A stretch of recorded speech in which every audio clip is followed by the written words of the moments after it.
आज़ादी के 56 वर्षों तक हमारे बाप दादों ने देश के सेकुलरिज्म का ठेका ले रखा था। और जिस सच्चर कमेटी की 2007 की रिपोर्ट आई, उस रिपोर्ट में बताया गया कि आज मुसलमान गिर करके 1.11 पर चले आए हैं, मतलब 10% ज़्यादा से भी हमारी गिरावट। इसलिए कि हम एक तरफा इश्क करते हैं, कभी सवाल नहीं किया कि हमारी तालीम का क्या होगा, हमारे रोज़गार का क्या होगा, हमारी खुशहाली के लिए क्या होगा, हमारी पढ़ाई का क्या होगा। कि जिसको वोट देते रहे वो भी हमारे नहीं पूछता। लेकिन जब सियासत का फैसला करना होता है तो हम जज्बाती हो जाते हैं। दिक्कत हमारे साथ है।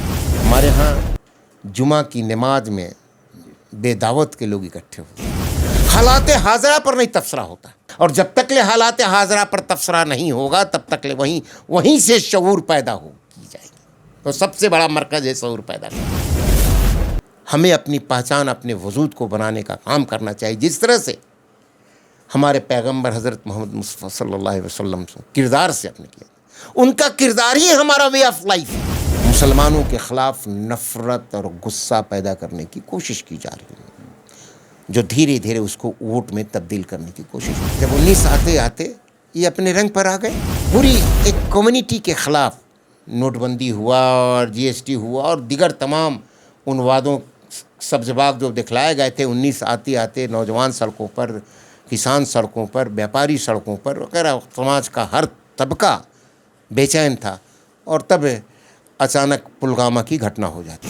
परसेंटेज ऑफ वोट बढ़े, उसके लिए मुसलमानों के ख़िलाफ़ बहुसंख्यक बड़े समाज के एक बड़े तबके के लोगों में सेकुलरिज्म सोचने, जहन, दिमाग रखने वालों के ख़िलाफ़ नफ़रत पैदा की जा सके। और वो नफ़रत धीरे धीरे इतना रोज़ उस पर कभी हिंदुस्तान, पाकिस्तान, असमसान, कब्रिस्तान, इस तरह से मॉब लिंचिंग वगैरह वगैरह। इस देश का बुनियादी ढांचा ही धर्मनिरपेक्ष समाजवाद और सेकुलरिज्म के आधार पर इसका संविधान की तमाम कोशिशें हो रही कि 37% को कैसे 42% में तब्दील किया जा सके। हमने पिछले दिनों कहा कि 2022 का रामनवमी एक ट्रेलर था, और 2023 का रामनवमी पर फिल्म बनेगा, 2024 के रामनवमी पर उसी फिल्म पर चुनाव लड़ा।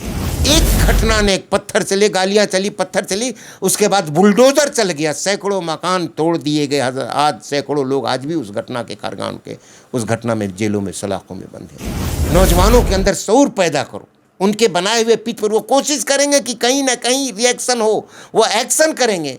हमारा रिएक्शन ऐसा हो कि उस नफ़रत को मोहब्बत में बदल। आज सतपाल मलिक ने कहा कि पुलवामा की घटना का बरक उलट रहे, कैसे हुआ, क्यों हुआ, सवाल कुछ उन्होंने सारा खड़ा किया। आज उसके जवाब नहीं मिल रहे। और जिस तरह से मुल्क में हालात पैदा किए जा रहे हैं, हिटलर से भी ज़्यादा बुरा वक्त आने वाले इस देश में। 2024 लोकसभा चुनाव जैसे नज़दीक आ रहा है, वैसे वैसे विपक्षी दल एकता अब एकजुट होने की कवायद शुरू हो चुकी है। हालांकि बिहार में इसकी शुरुआत भी कर दी जा चुकी है। नीतीश कुमार लगातार दिल्ली वगैरह वगैरह हर स्टेट में घूम रहे हैं और विपक्षी दल की एकताओं को मजबूत करने की कवायद जो है वो बिहार से ही नज़र आ रही है। इस बीच लोग अपने अपने जातियों को भी ढूंढ रहे हैं, कोई दूसरे जाति के बीच सेंधमारी भी कर रहा है। लेकिन बात है कि इस लोकसभा चुनाव में या इसके बाद होने वाली विधानसभा चुनाव में मुस्लिम वोट अपने आप को कहां सहज महसूस करेगी। हमारे साथ बिहार सरकार के पूर्व मंत्री हैं अखलाक अहमद साहब हैं। सबसे पहले बहुत बहुत स्वागत है सर आपका। शुक्रिया आपके दर्शकों को।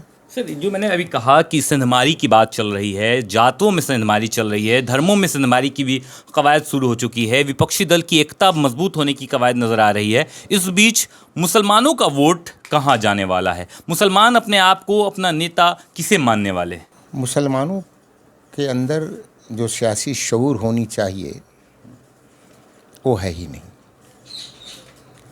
और इसी कारण इतनी बड़ी आबादी 16% से देश भर में, बिहार में 17% से ज़्यादा बड़ी आबादी, जिसका कोई वजूद, हैसियत पूछ भी नहीं। और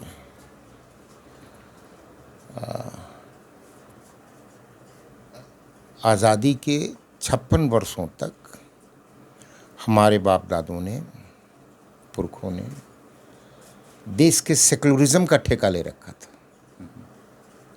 और वोट करते रहे। कभी सवाल नहीं किया कि आपको पिछले 5 सालों में हमारे तालीम के लिए, हमारी तरक्की के लिए, हमारी खुशहाली के लिए दिगर दूसरे सवालों के लिए जो वादे थे उन वादों पर कितना अमल किया, क्यों नहीं हुआ, कभी सवाल नहीं किया। और हम सेकुलरिज्म का ठेका ले रखा था इन्होंने, और सेकुलरिज्म के नाम पर वोट करते रहे।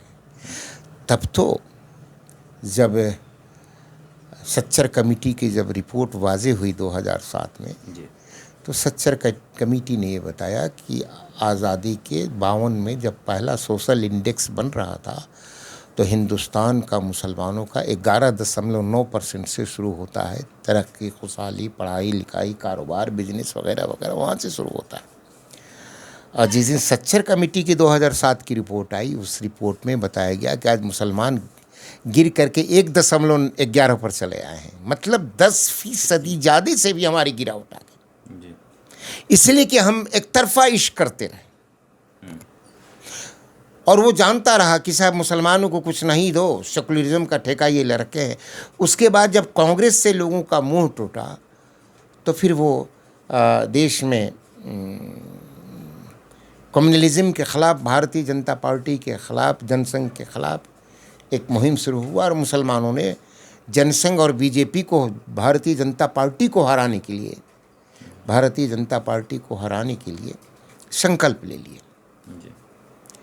और पिछले 2014 में ये भ्रम भी टूट गया मुसलमानों को कि बगैर हमारे सहयोग के किसी की सरकार दिल्ली में नहीं बन सकती। वो 2014 में वो भ्रम भी टूट गया। उसके बावजूद भी उससे पहले इन 30 सालों में मुसलमानों ने बीजेपी को हराने का ठेका ले रखा था। कभी सवाल नहीं किया कि हमारी तालीम का क्या होगा, हमारे रोज़गार का क्या होगा, हमारी खुशहाली के लिए क्या होगा, हमारी पढ़ाई का क्या होगा, वगैरह वगैरह वगैरह, हमारे हेल्थ का क्या होगा, हमारे खेतों तक पानी पहुंचेगी। कभी कोई सवाल नहीं किया गया। आज सवाल नहीं किया और हम वोट डालते रहे। यही वजह था कि जिसको वोट देते रहे वो भी हमारे नहीं पूछता है। वो समझता है कि मुसलमान जाएगा कहाँ, मुसलमान तो वोट कर भी करेगा।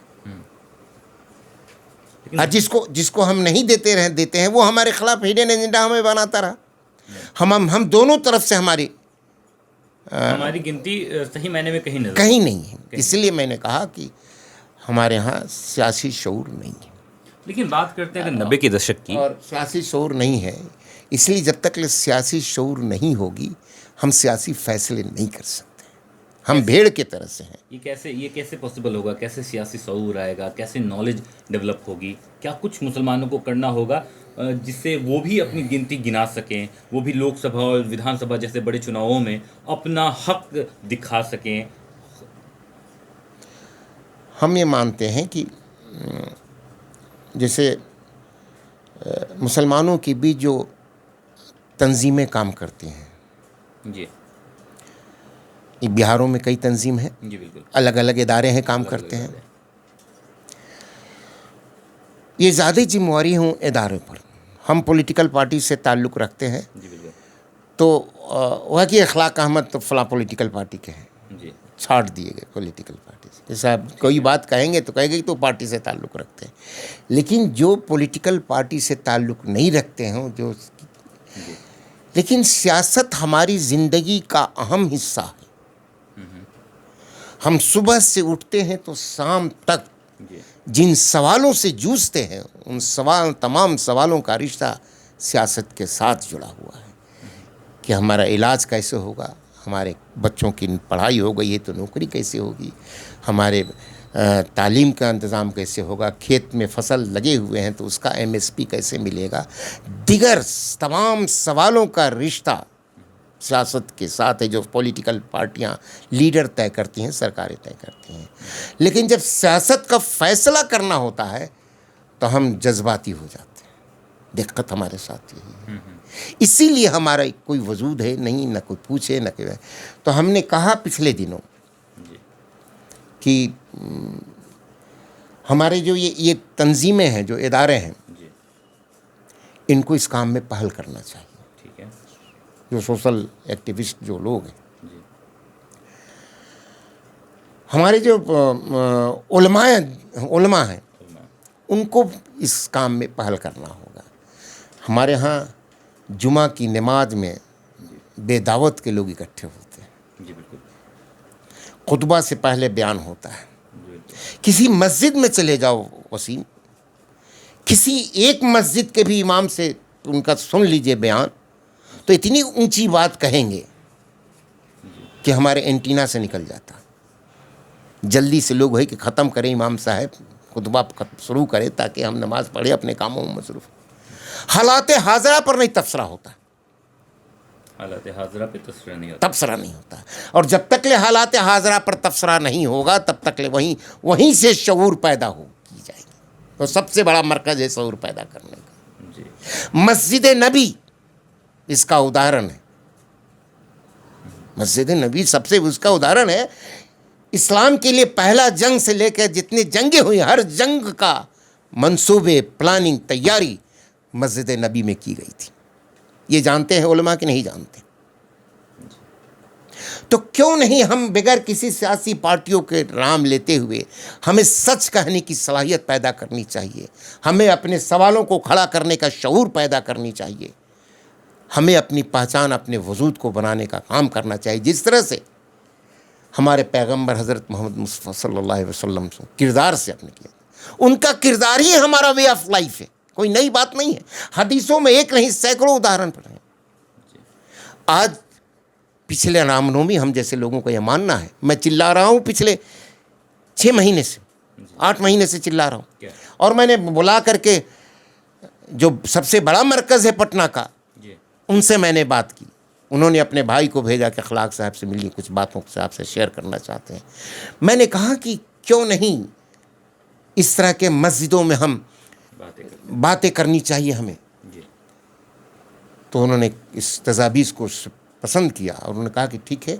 और ये तय हुआ कि साहब 200 उलमाओं को हम 1-2 दिनों का 100 उलमाओं का एक ट्रेनिंग हम चलाएंगे और फिर उनको अलग अलग आबादी के हिसाब से ब्लॉकों में और अनुमंडल में हम उनको भेजेंगे। और जब वो जाएंगे तो वहाँ पहले से उन इलाके के इमामों के साथ या उस इलाके के जो बाशऊर लोग हैं उनके साथ सिटिंग कर करके ट्रेनिंग उन्हें भी दें कि कैसे इन सवालों पर सियासी शऊर पैदा किया जा सके, कैसे लोगों को बेदार किया जा सके। हमारा रिश्ता आज तो एक बड़े समाज के एक बड़े तबके के अंदर मुसलमानों के ख़िलाफ़ नफ़रत और गुस्सा पैदा करने की कोशिश की जा रही है, जो धीरे धीरे उसको वोट में तब्दील करने की कोशिश की जाएगी। आपने देखा 2014 में लोकसभा के चुनाव में कोई मुसलमानों के खिलाफ हिडन एजेंडा नहीं था।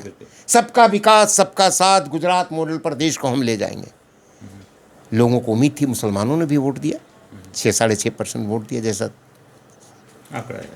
आंकड़ा है।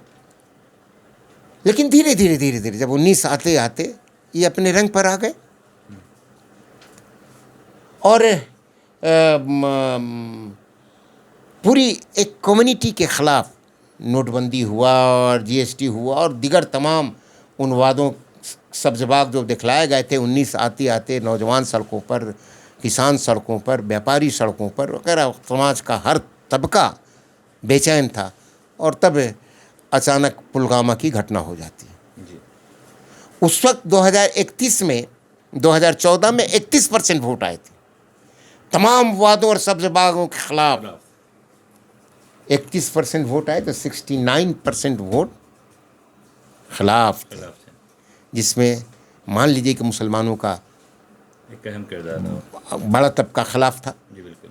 लेकिन इस देश के जो बहुसंख्यक समाज थे वो भी उस वक्त इनको तस्लीम नहीं किया।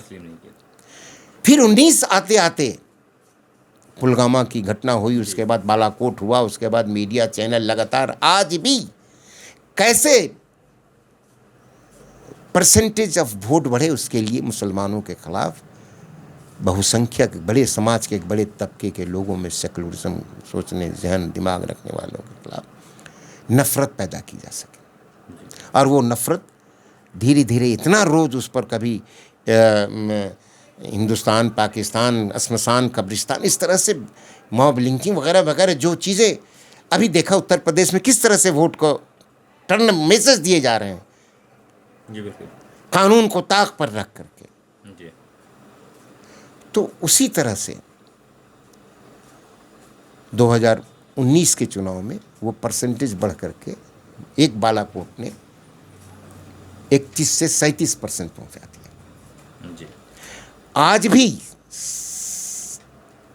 37% के बाद कितना वोट बचता है? 63% वोट, उसमें 16% मुसलमानों का वोट हटा दीजिए तो भी 42-43% बहुसंख्यक समाज का वोट आज इस कम्युनलिज्म के खिलाफ है। जी। आज भी सेकुलरिज्म है वहां पर जिंदा इस देश का बुनियादी ढांचा ही इस धर्मनिरपेक्ष समाजवाद और सेकुलरिज्म के आधार पर इसका संविधान का बुनियाद रखा गया है। इसलिए हम जैसे लोग ये मानते हैं कि तमाम कोशिशें हो रही कि 37% को कैसे 42% में तब्दील किया जा सके। जी। आई बात समझ में? जी बिल्कुल। मुसलमान तो वोट नहीं करेंगे, लेकिन कैसे 42% में तब्दील किया जाए, सारी कोशिश रोज सुबह से शाम तक मुहिम उसी में लगा हुआ है। जी बिल्कुल। और उस काम में वो लगे हुए हैं। अब हमारे पास दूसरा कोई रास्ता नहीं। हमने पिछले दिनों कहा कि 2022 का रामनवमी एक ट्रेलर था और 2023 का रामनवमी पर फिल्म बनेगा और 2024 के रामनवमी पर उसी फिल्म पर चुनाव लड़ा जाएगा। सीधी सी लाइन। अब उसके लिए हम वो पिच तैयार कर देते हैं पीछे दे और हमारा नौजवान उस पिच पर बॉलिंग करने चला जाता है। उसको सियासी शोर नहीं। एक उदाहरण के साथ मैं चीज़ों को आगे बढ़ाना चाहूँगा कि 2022 में रमज़ान का मौका था। मध्य प्रदेश के खारगान में घटना हुआ, आपने देखा। जुलूस निकलता है, इस पॉइंट से जुलूस जाता है, दूसरे पॉइंट से जुलूस वापस आता है, ख़त्म हो जाता है। उस जुलूस में हिंदू भी थे, मुसलमान भी थे। उस इलाके के जुलूस को परमिशन था, कहीं कुछ नहीं होता है। जुलूस ख़त्म होने के कुछ देर के बाद कुछ नौजवान आते हैं जो बाहर से लोग आए हुए थे और वो गंदी गंदी भद्दे भद्दे नारे लगाते हुए खारगांव के सड़क पर जो किनारे जो मस्जिद का गेट था उसके मीनार पर चढ़ करके झंडा बांध देते हैं। विवाद यहीं से शुरू होता है। जो लोग मस्जिद में थे, इबादत में थे, उन लोगों ने कुछ बोला, इन नौजवानों ने भी कुछ बोला, जो चाहते थे कि रिएक्शन हो। उनका एक्शन से मुसलमानों के अंदर, नौजवानों को रिएक्शन पैदा करना चाहते हैं और रिएक्शन हुआ। हमारे जैसे लोगों का मानना है, अगरचे मैं वहाँ रहता तो ये कहता कि अगरचे वो झंडा बांध लिए थे तो हम उनको उतारते, बाबू उतरो और बैठो, ये चाय पियो और पानी पियो, खुश हो झंडा बांधने से ना। एक घटना ने, एक पत्थर चले, गालियां चली, पत्थर चली, उसके बाद बुलडोजर चल गया, सैकड़ों मकान तोड़ दिए गए। आज सैकड़ों लोग आज भी उस घटना के, खारगान के उस घटना में जेलों में, सलाखों में बंद हैं। अगरचे हम उनके एक्शन पर हमारा रिएक्शन कैसा होगा, हम उस नफ़रत को मोहब्बत में कैसे बदल सकेंगे, सबसे बड़ी लड़ाई का, जीत का कारण ही हो सकता। इसलिए मैंने कहा कि नौजवानों के अंदर शऊर पैदा करो, उनके बनाए हुए पिच पर वो कोशिश करेंगे कि कहीं ना कहीं रिएक्शन हो, वो एक्शन करेंगे। हमारा रिएक्शन ऐसा हो कि उस नफ़रत को मोहब्बत में बदलने का काम करें। ठीक है, 2 सवाल इखलाक साहब। पहला आपने बताया, जब तक ये नहीं होगा, तब तक हमारे अंदर ये शऊर नहीं होगा, तब तक बीजेपी जो उनके एजेंडे हैं, एजेंडे पर काम करते रहेंगे और बहुसंख्यक समाज के अंदर हमारे खिलाफ नफ़रत, गुस्सा पैदा करते रहेंगे। 2 सवाल ये है कि जैसा कि आपने बताया कि जब मस्जिद हैं या अदारे हैं उसमें तकरीर होनी चाहिए, उसमें बातें होनी चाहिए कि किस प्रकार भारत की राजनीति को आने वाले कल को समझा जा सके। पहला। दूसरा एक और सवाल ये है कि आपने कहा कि नौजवानों को भी समझना चाहिए। एक छोटी सी टिप्पणी है कि जैसे यहाँ पर PFI को बैन कर दिया जाता है सिर्फ मुस्लिम राष्ट्र की मांग करने पर, खालिस्तान की मांग करने पर उन्हें जेल में डाल दिया जाता है। लेकिन वहीं पर बाबा बागेश्वर जब शास्त्री कहते हैं कि हमें पूरा का पूरा हिंदू राष्ट्र बनाना है, हिंदू राष्ट्र जल्द से जल्द बनेगा, यहाँ सबसे पहले हम ही आए और हम आखिर तक रहेंगे, उन पर कोई कार्रवाई नहीं की जाती है। तो क्या ये जब हम लोग तकरीर करें या जब हम लोग की कोई मीटिंग हो या इस तरीके की कोई बातें हो, तो क्या ऐसा नहीं लगता कि सरकार हम पर कड़े एक्शन नहीं लेगी, सरकार उन मुसलमानों को छोड़ेगी? ऐसा नहीं लगता आपको कि पकड़ करके रख लेगी? देखिए, देश संविधान के तहत चलता है जी, और संविधान ने डिफ़ाइन किया है हर चीज़ों का। हिंदू राष्ट्र बनाने की कहीं कल्पना संविधान में नहीं है। जो लोग इस तरह से बात करते हैं उन लोगों के खिलाफ कानून निपटेगा। सत्ता तो चाहती है। अब देखिए एक छोटे से उदाहरण, पिछले 1 सप्ताह से बच्चियों का रेसलिंग करने वाली बच्चियों का, जिन्होंने देश के लिए गोल्ड मेडल लाया, सब कुछ किया। आज एक उन बच्चियों के साथ जो हरकतें हुई, उसके खिलाफ वो 2 साल पहले भी वो धरना पर बैठे थे, कोई कार्रवाई नहीं हुई। आज लगातार 1 सप्ताह से बैठने के बाद कोर्ट ने संज्ञान लिया। तो सरकार तो कुछ नहीं कर सकती ना, सरकार कुछ नहीं कर रही है। हर चीज़ों को, ऐसे सवालों पर सरकार खामोश हो जा रही है, चुप हो जा रहे हैं। आज सतपाल मलिक ने कहा कि पुलवामा की घटना का बरक उलट रहे, कैसे हुआ, क्यों हुआ, सवाल कुछ उन्होंने सारा खड़ा किया। आज उसके जवाब नहीं मिल रहे हैं। आज कहा कि साहब, नाम लेकर कहा कि आरएसएस के लोग हमको 300 करोड़ रुपए का हमें घूस दे रहे थे इस फाइल पर दस्तखत करने के लिए। उसने नाम लिया एक हज़रत का, जो आरएसएस के बड़े मोदी के करीबी हैं, लेकिन कोई कार्रवाई नहीं, कोई सवाल कोई पूछने वाला नहीं। तो जहाँ जिन सवालों से रिश्ता सत्ता के साथ होगा, सत्ता खामोश हो जाएगी, आंख बंद कर लेगी, बहरी हो जाएगी और गूंगी भी हो जाएगी और अंधी भी हो जाएगी। तो जो बचा है न्यायालय, हमें उस पर भरोसा है। न्यायालय में लोग जा रहे हैं, न्यायालय कार्रवाई कर रहा है, लेकिन एक सीमा होती है उसकी भी। और जिस तरह से मुल्क में हालात पैदा किए जा रहे हैं, वो हिटलर से भी ज़्यादा बुरा वक्त आने वाले इस देश में, अगरचे हम नहीं समझेंगे, हम नहीं जानेंगे और नहीं चीज़ों को समझने की सलाहियत पैदा करेंगे,